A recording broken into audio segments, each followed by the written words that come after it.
Something happened in that conversation. Maybe it was the pause before the answer came. A word that was chosen just a little too deliberately. The way someone's eyes moved a fraction of a second before their face caught up. You noticed it, clearly, and when you glanced around the room, nobody else did. And for just a moment you wondered if you invented the whole thing. You didn't. Every brain is doing something right now that it never announces. It's filtering, constantly. Quietly deciding what gets in and what gets blocked before it ever reaches your awareness. Think of it less like a brain and more like a building with a very selective door policy. Most information doesn't make it past the lobby. The background hum of the AC, the slight tension in someone's shoulders, the way a sentence ended half a beat too fast. All of it gets sorted, cataloged as irrelevant, and quietly discarded before you ever consciously register it. For most people, that system runs tight, efficient.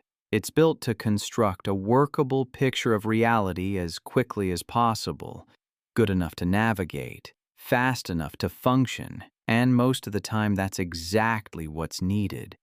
But there's a concept in psychology called latent inhibition. It describes the brain's ability to suppress information it's already decided doesn't matter. High latent inhibition means the filter is aggressive. Noise stays, noise. Background stays, background. The system never overloads because it never lets too much in. Some people, though, have a noticeably lower level of this. More gets through, more signals, more texture, more of the thing happening underneath the thing that's happening. And on its own, that's not a gift. Not automatically. Without the cognitive capacity to process all of it, it would just be chaos. What makes the difference is what the brain does with everything it's been handed. In 1999, a now famous study asked participants to watch a video of a basketball game and count the passes. While they were focused on that task, a person dressed in a full gorilla suit walked directly through the scene. Slowly, visibly, in the middle of the frame. About half the participants never saw it. Not because they weren't paying attention, they were paying intense attention. But the brain, locked onto one specific task, had already decided that anything outside that frame was irrelevant. The gorilla technically never existed. Psychologists call this inattentional blindness. The tighter the focus, the more invisible everything else becomes. It's not a flaw, it's efficiency. It's the brain doing exactly what it was built to do. But here's what most people never notice about that study. The people who did see the gorilla weren't unfocused. They were counting the passes too. They just also caught everything else. Same video. Completely different experience of reality. In the 1990s, psychologist Elaine Aron identified a trait she called sensory processing sensitivity, present in roughly 15 to 20% of the population. What defines it isn't fragility, even though that's almost always how it gets described from the outside. At its core, it's about depth of processing, taking in more, sitting with information longer, noticing patterns that most people have already moved past. Aron's research framed this as an evolutionary strategy, a stop-and-check approach found in over 100 different species. Not a malfunction, a design. One that made sense in certain environments and still does. Brain imaging research later added another layer. People higher in sensory processing sensitivity showed significantly stronger activation in the regions tied to awareness, empathy, and emotional integration, including the areas involved in reading other people's internal states. The brain isn't misfiring, it's just processing more tracks at once, which is why certain environments drain people like this in ways that are genuinely difficult to explain without sounding like you're making excuses.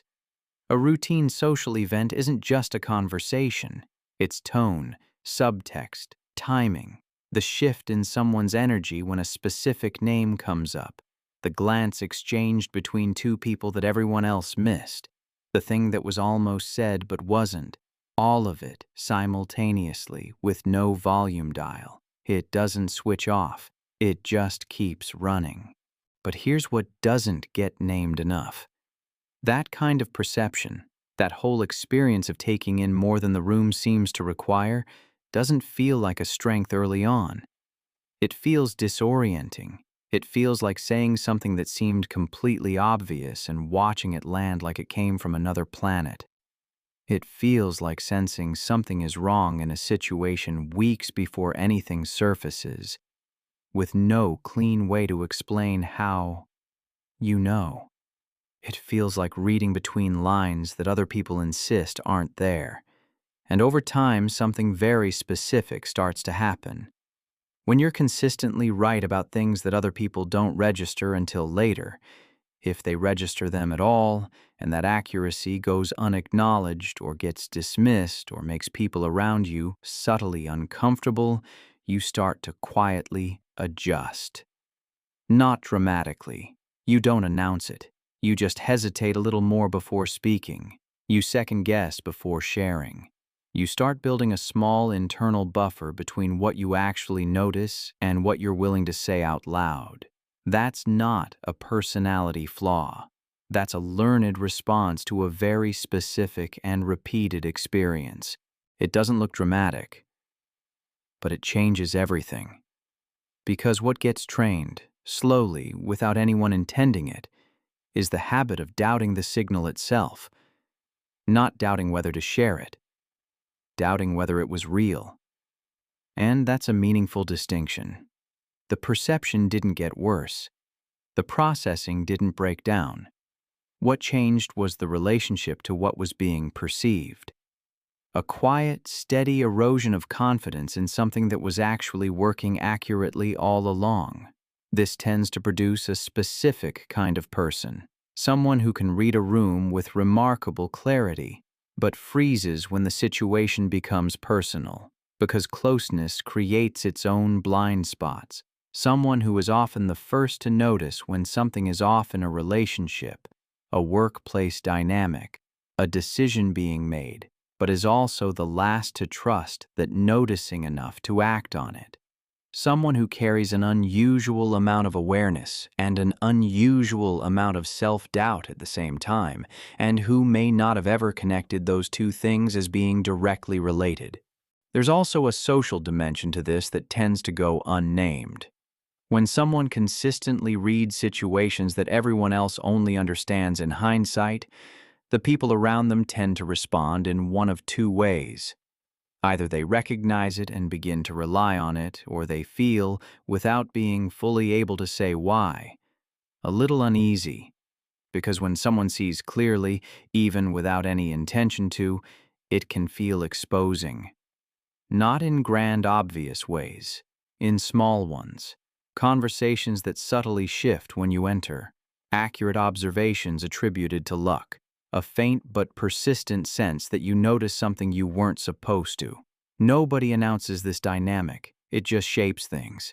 It shapes how much of yourself you show, how much you hold back, how much you've learned to manage other people's comfort with what you pick up on. Here's where the real cost tends to live.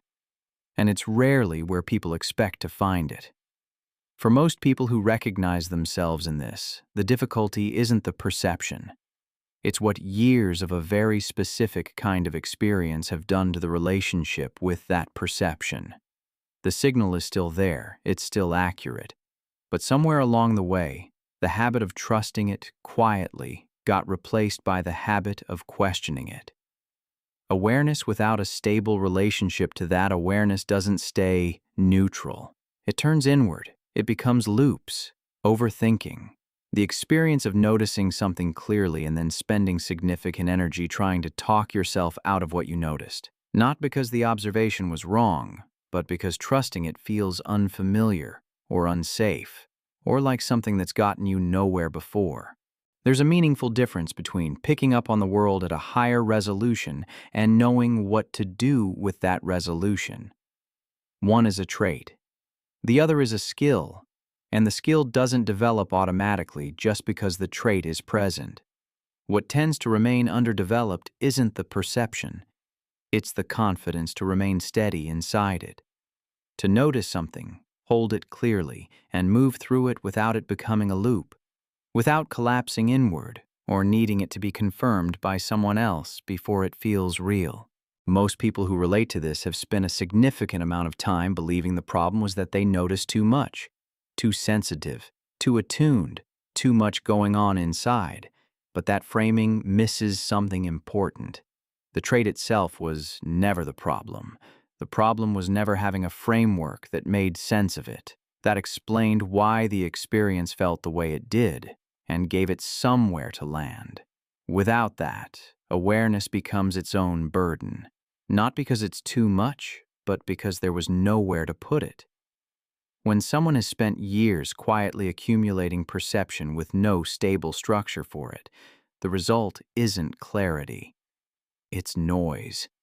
Internal noise. The experience of seeing clearly and feeling confused at the same time. And that's a very particular kind of exhaustion. The kind that doesn't come from doing too much but from processing constantly with no sense of resolution. There's something that shifts when that finally gets named. Not fixed, not resolved overnight, but named in a way that actually maps onto the real experience, not a simplified version of it. Because for a lot of people who've lived inside this, the moment it stops feeling like a problem with them and starts feeling like a feature they've never had the right context for, that's when something changes. Not in what they notice, in what they do with it. The perception was always working. It was never the signal that needed fixing.